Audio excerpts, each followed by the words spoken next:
Salam permet à Diams de se raconter pour la première fois. Dévoilé à Cannes, le film Salam, Paix en français, réalisé en collaboration avec le Média Brut, est sorti ce vendredi 18 novembre sur Amazon Prime Video.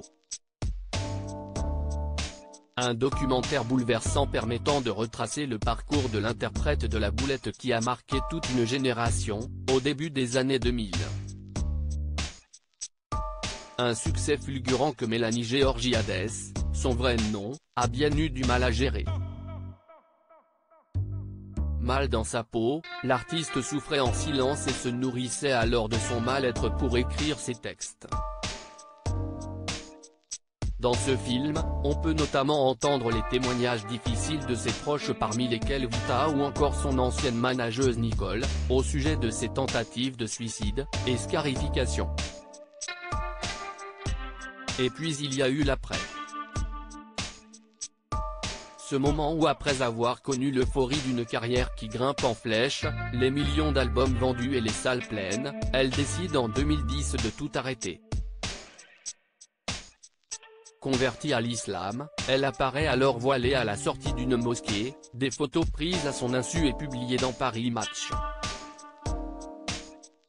Des photos qui choquent alors une partie de la France. Dans Salam, Diams et ses proches se souviennent alors de cette période très difficile où l'artiste n'a clairement pas été épargné. Là, c'était la guerre, rapporte Nicole, son ancienne manageuse. À ce moment-là, on l'appelle de partout dans le monde afin d'en savoir plus. Mes proches fidèles, elle fait front, choquée par cette photo intime et dévoilée.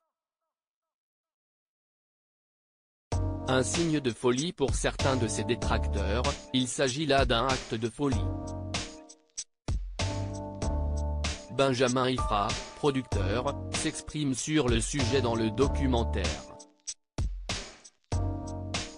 Pourquoi est-ce que tout d'un coup ça devient un signe de folie, d'avoir la foi et de trouver la paix dans un lieu de culte, s'interroge-t-il. Vita, amie proche de Diams, se souvient. C'était une polémique incroyable, estime la chanteuse. Elle est passée de la personnalité préférée des Français à l'artiste la plus critiquée sur qui on a le plus craché à ce moment-là. Moi ça a été très dur de voir ça parce qu'elle ne le méritait pas.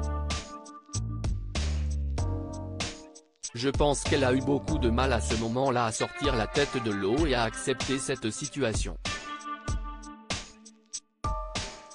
C'était très dur, conclut Vita.